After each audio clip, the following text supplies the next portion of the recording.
But again, I watched this series and was more impressed with the Timberwolves than I was disgusted by the Suns. By proxy, they're going to get the criticism because they were on the other end of that. But I'm really impressed with Timberwolves just being able to dominate them physically in every way possible, which is, the whole construction of the team was based on this idea of being bigger than you at every position, beating you on the boards, beating you inside, beating you in all these ways that give you a leg up before a game even starts. And that worked out perfectly. Listen, that's true. But I want to take this moment now to transition into an early debate of the day. Okay.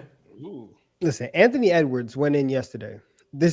Over the last week, snatched Devin Booker's chain. Talk about it. I am crowning him the best shooting guard in the league. It Let's is now go. his title. This is Anthony Edwards' league. It is his title. He is the guy at the top of the mountain that everybody has to chase. When they get into Team USA later in the summer, Anthony Edwards, you better have the starting position. When we go into next season, everybody better understand. Anthony Edwards, he's the guy that everybody else has to catch up to. Devin Booker finally had an amazing elimination game. 49 points, 13 of 21, 3 of 5 from 3, right? Devin Booker was hooping, and it didn't matter. Because Anthony Edwards was here. He was playing on both ends of the floor. He was jumping out the gym. He was hitting timely shots. He was making critical passes. He was doing everything that you want the number one player at his position to do. And even though that Donovan Mitchell's still here and Devin Booker got eliminated last night, this is Ant's league, and it is his time, and he is now number one on the shooting guard list. Bro. I can't even argue with you. He put up 9 points. Wasn't forcing it, sharing the ball, being a connective piece. Once the fourth quarter started, he locked in on both ends. We saw him, I believe it was at like the right elbow, hit a turnaround fader, super smooth J over Bradley Beal.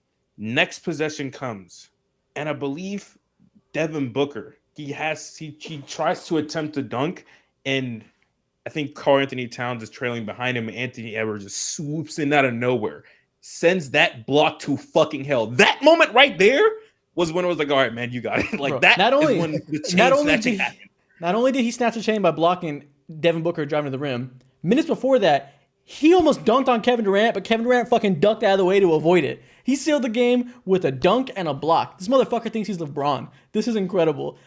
Donovan, all year, I've been a Devin Booker defender. Still am. You have. My biggest point of this Suns team is that he never should have been made into a point guard. He is the best shooting guard in the league beforehand for a reason, because he's so good off ball. All these reasons that this team kind of deprioritized what makes him good. All that's great. He's still fantastic. I'm not moving him down my list at all. But I'm moving Anthony Edwards way the fuck up my list. He is proven to be a playoff riser 2 years in a row. He came in when they need clutch shots from the mid-range, from the rim, from three, he's making them. When his shot isn't falling, he's passing super well out of the double teams. He's defending super well as a help defender, as an on-ball defender, in pick and rolls, transition, everything. There's nothing that he could have done this series to play better besides just making more shots, but he checked every single box you want from somebody that's your best player on the best team that could potentially win a championship. He's making that leap. Listen to this. Listen to this. In a four games in a 4-game series, one in which Anthony Edwards scored 15. This is what he averaged for the series: 31 a night, 8 rebounds, 6 assists, 2 steals on 51% from the field and 44% from 3.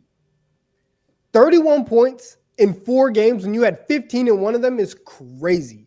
And we talk about Devin Booker almost having 50 last night, and the fact that Anthony Edwards had 31 in the second half and essentially closed the deal is it's amazing, right? Watching him take that leap.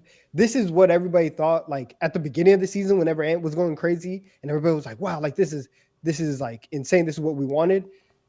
To really be solidified in like NBA rankings and to like legitimately start moving up, you know that you have to do it in the postseason, and to go up against your main rival and your like childhood hero. He snatched Devin Booker and Kevin Durant's chain, both of them, and laughed in their face and talked all in their face the whole time. He's getting up there, and we're gonna have like serious conversations going into next year. I saw a tweet that said Anthony Edwards is saving USA basketball in terms of young stars from America. How we talked at length now about how like the current generation is kind of ran by Europeans. The top 3 players in the league are all big men from Europe of some variety.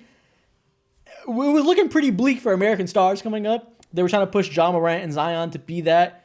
Hasn't worked out for different reasons between those two guys as being the face of the league. He's coming in to snatch that crown. He checks every box of being the next marketable chosen one.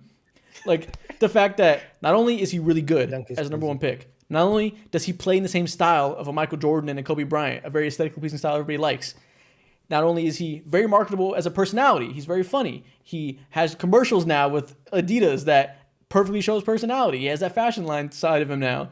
Not only is he even looks like Michael Jordan in the face. Like he checks every single box you need to be the next face of the league. Like it's hard to not overhype him because that's happened at times. But a lot of it was because people knew he'd be this player. They were just early on it. Now he is that player. Like now he is everything everybody ever hoped he could be.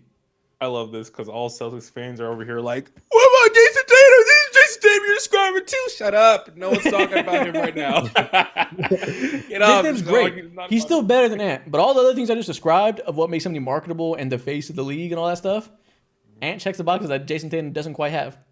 And I'll say this: 2 things. 1, shout out Elena, right? One of TD3 Staples Timberwolves fan, right? Happy for Elena. That's 1. 2. How much longer until Anthony Edwards passes Jason Tatum? Oh my goodness. What would it take? That's the real question. What would it take for y'all to look at Anthony Edwards and say he is better than Jason Tatum?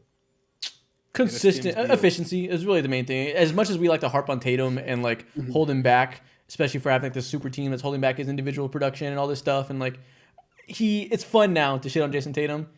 He is a 29 point per game scorer, an elite efficiency, an elite defender that can have size and versatility on that side, and can either match that level of efficiency because he's just as good of a defender, I think, when he's at his highest level of playmaking. Yeah.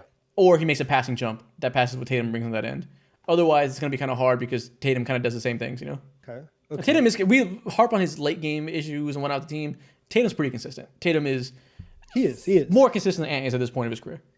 He is. I just feel like with a whole bunch of the young stars that have been rising this year, like especially with Luka solidifying himself in the top 5, Shea moving up, right, and even like Devin Booker, all these people are. Every time you think about like, okay, like how high are they? Tatum kind of seems like the line of like, okay, well, are they better than Tatum? Yeah. Are they worse? We can't really disrespect Tatum. That's true. And so that's the only reason why I'm using him as like the barometer, because he's probably going to be the next guy that when you're looking at the list, Anthony Edwards is probably going to have to pass. Yeah, we'll see, man. He's definitely on that trajectory. I agree. 100% agree. Also, shout out to everyone else like in line with Anthony Edwards. You gave shout out to Karl-Anthony Towns. Like he played phenomenal. He is a great second option, did all the things that you'd want him to do. There was a funny press conference going around where Anthony Edwards is like, hey, stop making those stupid fouls. We need you on the court and blah, blah, blah, and all sort of shit. Very true. Karl-Anthony Towns locked in defensively, didn't do just out of body stuff. And he was just like, very patient defensively, knew where he had to be, was all in the right places. Jaden McDaniels was obviously like, he's one of the best defenders at his position. You can't name me 2 more people than you'd rather have than this dude at guarding any position on the court, Yeah. And like Rudy Gobert, this is like he was spotless defensively, where he was everywhere. He was so good to the point to where Draymond Green gave him credit. He said, Rudy Gobert isn't trash anymore. It's a backhanded ass compliment, but he's like, yo, like this dude is actually good. Your biggest hater gave you props. That's Rudy hilarious. Gobert, this one is going on. I'm glad. Another point to bring up. You mentioned Cat and Ant being like, you gotta stop making fouls, all this stuff. Another way that Ant is really separating himself and being like that next young star. That man's a leader. Like I'm not typically the type that cares about that. Yeah. I like to like focus on like what's on the court and whatnot, but like it matters.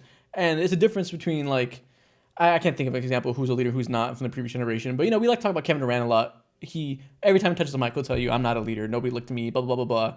And he's the opposite. Immediately, every time he touches the mic, he's like, "My teammates are all the best. Y'all not fucking with them. You're not fucking with me. You're not fucking with us." He is the type of guy that rallies them. He constantly talks about Cat being the best player. He doesn't believe that on the team, but he knows what to say to hype Cat up, instill confidence in him, and that's important. Like, he's the type of guy to come in and set a culture of trying hard, putting an effort in every aspect of the game, having the whole mama mentality stuff. He's just like that, and that shit is infectious when your player is like that to that degree.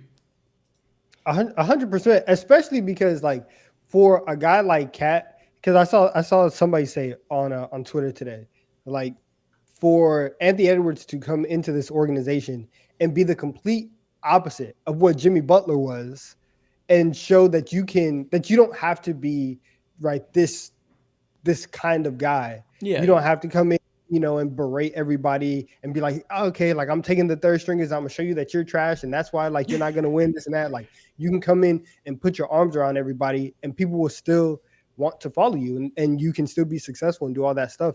That's massive, especially for two guys in Cat and Rudy who get criticized more than a lot of players in the league. So positive reinforcement can work sometimes. That's the takeaway. Yeah. Exactly.